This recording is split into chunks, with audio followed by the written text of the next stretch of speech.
ನಮಸ್ಕಾರ ಎಲ್ಲರಿಗೂ. ಇವತ್ತು ನಾವು ನಿಮಗೆ ಬಹಳ ವಿಶೇಷವಾಗಿರುವಂತಹ ಮಾವಿನ ಹಣ್ಣಿನ ಹೋಳಿಗೆಯನ್ನು ತೋರಿಸ್ಕೊಡಕತ್ತೀವ್ರಿ.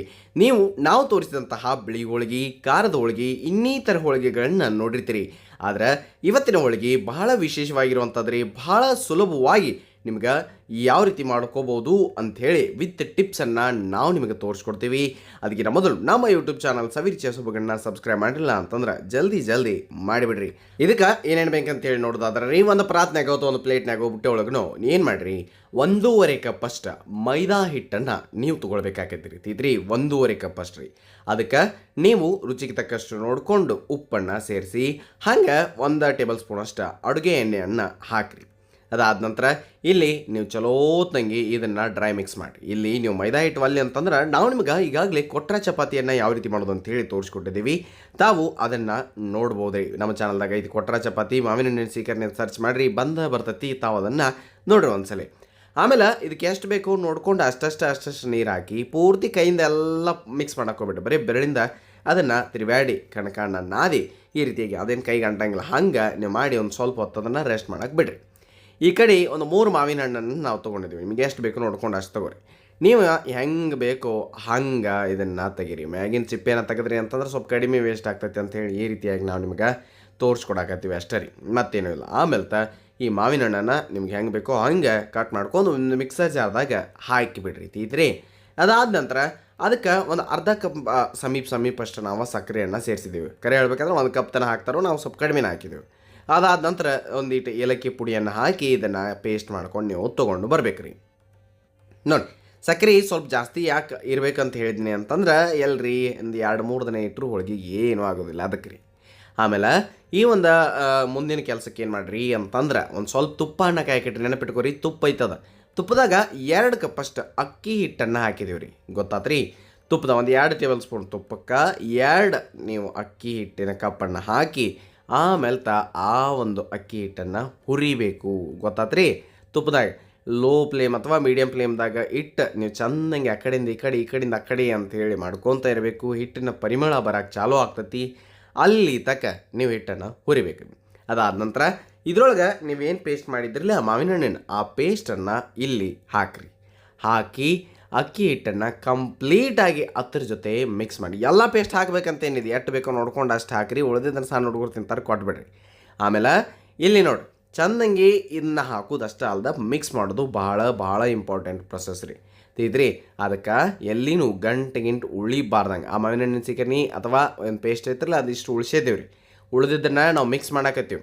ಏನು ಮಾಡಿರಿ, ನಡ್ಬಾರ್ಕು ಒಂದ್ಸಲ ಲಿಡ್ಡನ್ನು ಕ್ಲೋಸ್ ಮಾಡಿ ಪೂರ್ತಿ ಲೋ ಫ್ಲೇಮ್ದಾಗ ಒಂದು 2 ನಿಮಿಷ ಬಿಡ್ರಿ. ಅದಾದ ನಂತರ ಅದನ್ನು ತೆಗೆದು ಮತ್ತು ನಡ್ಬಾರ್ಕು ಮಿಕ್ಸ್ ಮಾಡ್ಕೋತಾಯಿರಿ. ಹಾಗೆ ಬಿಡಕ್ಕೆ ಹೋಗ್ಬೇಡ್ರಿ. ಈ ರೀತಿ ಗಂಟೆ ಏನು ಒಂದೂ ಉಳಿಬಾರ್ದಂಗೆ ಅದನ್ನು ಕೈಯಿಂದ ತೊಗೊಂಡು ಮುಗಿಸಿದ್ರಿ ಅಥವಾ ಒತ್ತಿದ್ರಿ ಅಂತಂದ್ರೆ ಅದೆಲ್ಲ ಹೋಗಿಬಿಡ್ತೈತಿ. ಗೊತ್ತಾಯ್ತಿಲ್ಲ? ಕೆಳಗೆ ತೊಗೊಂಬಂದಾದ್ಮೇಲೆ ಮತ್ತೊಮ್ಮೆ ಅದನ್ನು ಈ ರೀತಿಯಾಗಿ ಸಾಫ್ಟ್ ಮಾಡಿಬಿಡ್ರಿ. ಪೂರ್ತಿ ಏಕದಮ್ ಈ ರೀತಿಯಾಗಿ ಹಲ್ವಾಗತ್ಲೆ ಕಾಣ್ಬೇಕು. ಹಂಗೆ ಮಾಡಿ ಕಣಕ ಏನು ರೀ ನೀವು ರೆಡಿ ಮಾಡಿಟ್ಟಿದ್ರಲ್ಲ ಅದಕ್ಕೊಂದು ಈಟ ಎಣ್ಣೆಯನ್ನು ಹಚ್ಚಿ ಚೆಂದಂಗೆ ನೀವು ಮಿದ್ದಿದ್ರಿ ಅಂತಂದ್ರೆ ಏಕದಮ್ ಸಾಫ್ಟಾಗಿ ಆಗ್ತತಿ. ನಿಮ್ಗೆ ಹೋಳಿಗೆ ಮಾಡೋಕೆ ಇನ್ನೂ ಈಸಿ ಆಗ್ತೈತಿ ರೀ. ಏಕದಮ್ ಸಿಂಪಲ್ ಆಗಿರುವಂತಹ ಮಾವಿನ ಹಣ್ಣು ಹೋಳಿಗೆ ನಾವು ಮಾಡೋರ್ದೇವೆ.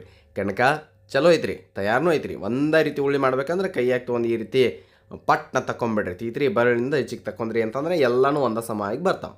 ಅದಾದ ನಂತರ ಹುಳಿಗಳು ರೆಡಿ ಅದಾವು. ಈಗ ಹೂರ್ಣ ಅಂಥೇಳಿ ಏನು ಮಾಡಕತ್ತಾಗ ನೀವು ಮಾವಿನಿಂದ ಅಕ್ಕಿ ಹಿಟ್ಟು ಎಲ್ಲ ಮಿಕ್ಸ್ ಮಾಡಿಟ್ಟಿದ್ರಲ್ಲ ಅದರಲ್ಲೇ ಉಂಡೆಗಳನ್ನ ನೀವು ಮಾಡ್ಕೊಳ್ಬೇಕಾಗೈತೆ ರೀ. ಕಣಕದಿಂದ ಅಂದ್ರೆ ಮೈದಾ ಹಿಟ್ಟಿನಿಂದ ಪೇಡೆ, ಆಮೇಲೆ ಈ ಒಂದು ಮಾವಿನ ಹಣ್ಣಿನ ಏನು ಹೂರ್ಣ ಐತ್ರಲ್ಲ ಅದರಿಂದ ಉಂಡೆ ಎರಡೂ ನಾವು ಮಾಡಿ ತಯಾರು ಮಾಡ್ಕೊಂಡು ಇಟ್ಕೊಂಡ್ಬಿಡ್ನೋರಿ. ಅಂದ್ರೆ ಈಸಿಯಾಗಿ ಕೆಲಸ ಮುಗಿದೋಗ್ತೈತಿ. ಆಮೇಲೆ ಈ ಹೋಳಿಗೆ ಯಾವ ರೀತಿ ಮಾಡೋದು ಅಂತಂದ್ರೆ ಪೇಡೆಯನ್ನು ತೊಗೊಂಡು ಕೈಯಾಗಿ ಈ ರೀತಿಯಾಗಿ ಸ್ವಲ್ಪ ಒತ್ತರಿ ನಡ್ಬಾರ್ಕ ಈ ಒಂದು ಹೂರಣದ ಉಂಡೆಯನ್ನು ಇಟ್ಟು ನೀವು ಅದನ್ನು ಒಂದು ಕೈಯಿಂದ ಈ ರೀತಿ ಬಟ್ಲಗತ್ಲೆ ಮಾಡಿ ಅದನ್ನು ಕ್ಲೋಸ್ ಮಾಡ್ಬೇಕ್ರಿ. ಗೊತ್ತಾತ್ರಿ? ಈ ರೀತಿ ಕ್ಲೋಸ್ ಮಾಡಿ ಎಕ್ಸ್ಟ್ರಾ ಎಟ್ ಮ್ಯಾಲೆ ಉಳಿತೈತಲ್ಲ ಅದನ್ನ ತೆಗೆದುಬಿಡ್ರಿ ಅಥವಾ ಮಡಿಚಿಬಿಡ್ರಿ. ಆಲ್ಮೋಸ್ಟ್ ನೀವು ತೆಗೆದ ಅಂತ ಹೇಳ್ತೇನೆ. ಆಮೇಲೆ ಮೈದಾ ಹಿಟ್ಟಿನಾಗ ಈ ಒಂದು ಹೂರ್ಣ ತುಂಬಿದೇನು ಉಳಿತಿರಲ್ಲ ಅದನ್ನು ಎದ್ದಿ ಆಮೇಲೆ ನೀವು ಲಟ್ಸಕ್ಕ ತೊಗೊಂಡು ಬರ್ಬೇಕ್ರಿ. ಲಟ್ಸೋಕ್ಕಿಂತ ಮೊದಲ ಕೈಯಿಂದ ಸ್ವಲ್ಪ ಒತ್ತರಿ. ಹಿಟ್ಟು ಹಚ್ಚಿದ್ವಿ ಈಗ ಚೆನ್ನಾಗಿ ಅದನ್ನು ಲಟ್ಸಕ್ಕೆ ಚಾಲು ಮಾಡಿ ಅಂದ್ರೆ ಹೂರ್ಣ ಎಲ್ಲ ಕಡೆಯಾಗಿ ಚಲೋತ್ನಂಗೆ ಆಗ್ತೈತಿ. ನೀವು ಇವುಗಳನ್ನ ಸಣ್ಣ ಬೇಕಂದ್ರೆ ಸಣ್ಣ, ಅಥವಾ ದೊಡ್ಡ ಬೇಕಂದ್ರೆ ದೊಡ್ಡ ಈ ರೀತಿಯಾಗಿ ಮಾಡ್ಕೊಳ್ಬೋದು ರೀ. ನೋಡ್ರಿ ನಾವೀಗ ಚಲೋತ್ನಂಗೆ ಒಂದು ಲಟ್ಸಿದ್ವಿ, ಎಲ್ಲ ಕಡೆ ಹೂರ್ಣ ಆಗೈತಿ ಅಂದ್ರೆ ಪದ್ಧತಿರಿಯಾಗಿ ಹೋಳಿಗೆ ತಯಾರಾಗ್ತೈತೆ ರೀ. ದಂಡಿನೂ ಬಿಡ್ಲಾರ್ದಂಗೆ ನೀವು ಲಟ್ಸಿದ್ರಿ ಅಂತಂದ್ರೆ ಅದು ಇನ್ನೂ ಚಲೋತ್ನಂಗೆ ಹೋಳಿಗೆ ತಯಾರಾಗ್ತೈತಿ. ಈ ರೀತಿಯಾಗಿ ನೀವು ಮಾಡಬೇಕಾಗಿರೋದ್ರಿ. ಆಮೇಲೆ ಇದನ್ನು ತೊಗೊಂಡು ಹೋಗಿ ತವೆ ಮೇಲೆ ಹಾಕಿ ಯಾವ್ದು ಬೇಕಾಗ್ತವೆ ಚೆನ್ನಾಗಿ ಇದನ್ನ ಆಗ್ಬೇಕ್ರಿ, ಅಂದ್ರೆ ಕಾದಿರ್ಬೇಕ್ರಿ. ಆಮೇಲೆ ಅದನ್ನು ಈಗ ನೀವು ಬೇಯಕ್ಕೆ ಹಾಕಬೇಕು. ಆಮೇಲೆ ಸ್ವಲ್ಪ ಹೊತ್ತು ಈ ರೀತಿ ಗುಳ್ಳಿ ಬರಕತ್ತಿರ್ತಾರಲ್ಲ ಹಂಗೆ ತಿರುಗಿಸಿ ಹಾಕಿ ಬೇಯಿಸಿದ್ರಿ ಅಂತಂದ್ರೆ ಭಾಳ ಮಸ್ತಾಗಿ ಏಕದಮ್ ಸಾಫ್ಟಾಗಿ ಉಬ್ಬಿ ಬರುವಂತಹ ಮಾವಿನ ಹಣ್ಣಿನ ಹೋಳಿಗೆ ನೀವು ಎಂದೂ ತಿಂದಿರಲಿಲ್ಲ ಅಂತಂದ್ರೆ ಏಕದಮ್ ಇಷ್ಟ ಆಗುವಂತಹ ಹೋಳಿಗೆ ತಯಾರಾಗ್ತೈತೆ ರೀ. ಸ್ವಲ್ಪ ಈ ರೀತಿ ಅದು ಉಬ್ಬತ್ತಿರ್ತೈತಿ, ಅದ್ರ ಮ್ಯಾಲೆ ತೊಗೊಂಡು ಕಡ್ತಾರಿಂದ ಅವತ್ರಿ ಅಥವಾ ತಿರುಗಿಸಿ ಹಾಕಿಬಿಡ್ರಿ. ಏಕದಮ್ ಪುಗ್ಗ ಅಂದ್ರೆ ಬಲೂನ್ ಥರ ಈ ರೀತಿಯಾಗಿ ಉಬ್ಬಿ ಬರ್ತೈತೆ ರೀ. ಏಕದಮ್ ಸಿಂಪಲ್ಲಾಗಿ ಮಾಡುವಂತಹ ಬಹಳ ವಿಶೇಷವಾಗಿರುವಂತಹ ಈ ಒಂದು ಹೋಳಿಗೆ ನೀವು ಮಾವಿನ ಹಣ್ಣಿನ ಸೀಸನ್ದಾಗ ತಪ್ಪಲಾರ್ದ ಮಾಡ್ಕೋತೀರಿ ಅನ್ನೋದು ನಮ್ಮ ಆಶಯ ರೀ.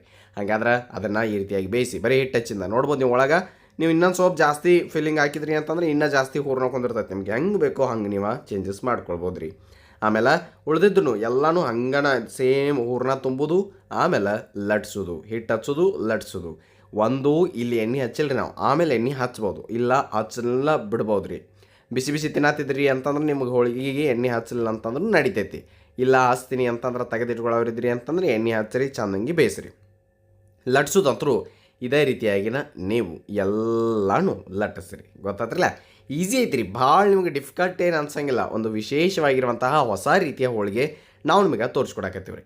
ನೋಡಿ ಈಗ ಅದಕ್ಕೆ ಎಣ್ಣೆಯನ್ನು ಅಥವಾ ತುಪ್ಪ ನಿಮಗೆ ಯಾವ್ದು ಬೇಕೋ ಎಣ್ಣೆ ಅಥವಾ ತುಪ್ಪ ಮ್ಯಾಲೊಂದು ಈಟ್ ಹಾಕಿ ಅದನ್ನು ಬೇಯಿಸಿದ್ರಿ ಅಂತಂದ್ರೆ ಅದು ಭಾಳ ಚೆನ್ನಾಗಿ ಬೆಂದು ಬರ್ತೈತಿ. ಮತ್ತು ಅಗದಿ ಟೇಸ್ಟಿಯಾಗಿರುವಂತಹ ಹೋಳಿಗೆ ತಯಾರಾಗ್ತೈತೆ ರೀ. ಇದರಿಂದ ಮಾವಿನ ಹಣ್ಣಿನ ಹೋಳಿಗೆ ಎಂದೂ ಮಾಡಿರಲಿಲ್ಲ ಅಂತಂದ್ರೆ ನಿಮಗಿದು 100% ಇಷ್ಟ ಆಗ್ತೈತಿ. ಸೇಮ್ ಹಂಗೆ ಲಟ್ಸೋದು ಬೇಯಿಸೋದು ಒಂದೇ ಕೆಲಸ ರೀ. ಆಮೇಲೆ ಈ ಒಂದು ಹೋಳಿಗೆ ಜೊತೆ ನೀವು ಸಕ್ಕರೆ ಪಾಕ, ಹಾಲು, ತುಪ್ಪ ಇದೆಲ್ಲನೂ ಹಾಕ್ಕೊಂಡು ತಿಂದು ನೋಡ್ರಿ, ಏಕದಮ್ ಭಾರಿ ಅನಿಸ್ತೈತಿ. ಅಥವಾ ನೀವು ಅದೆಲ್ಲ ಬೇಡ ಅಂತಂದ್ರೆ ಬರೀ ಮಾವಿನ ಹಣ್ಣಿನ ಹೋಳಿಗೆ ಶೀಕರ್ಣಿ ತಿಂತೇನಂತಂದ್ರೆ ಅದು ಸಹ ಅಷ್ಟೇ ಚಲೋ ಆಗಿರ್ತೈತಿ ರೀ.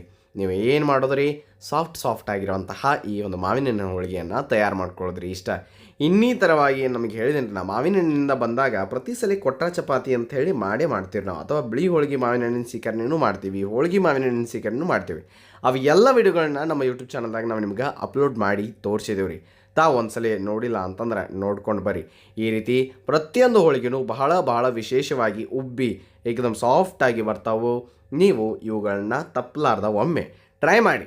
ಹೆಂಗೆ ಬಂದಿತ್ತು ಅನ್ನೋದನ್ನು ಕಮೆಂಟ್ ಸೆಕ್ಷನ್ನಾಗಿ ಹೇಳೋದು ಮರೆಯೋಕೆ ಹೋಗಬೇಡ. ಆಮೇಲೆ ನೀವೇನು ರೆಸಿಪಿಗಳನ್ನ ಟ್ರೈ ಮಾಡಿದ್ರಿ ಅಂತಂದ್ರೆ ತಾವು ನಮಗೆ ಅವನ್ನ ಕಳಿಸ್ಬೋದು ಕಮ್ಯುನಿಟಿ ಮುಖಾಂತರ, ಅಥವಾ ಇನ್ಸ್ಟಾಗ್ರಾಮ್, ಫೇಸ್ಬುಕ್ ಎಲ್ಲಿ ಬೇಕೋ ಅಲ್ಲಿ ನಮ್ಮ ನೀವು ಮಾಡಿರುವಂಥ ರೆಸಿಪಿಗಳ ಫೋಟೋಗಳನ್ನ ನಮಗೆ ಶೇರ್ ಮಾಡಿರಿ ಅಂತ ಹೇಳ್ತಾ ನೆನಪಿರಲಿ, ಇದು ಸವಿರುಚಿಯ ಸೊಬಗು ಅನ್ನದಾತ ಸುಖಿಯುವ. ಧನ್ಯವಾದಗಳು, ನಮಸ್ಕಾರ.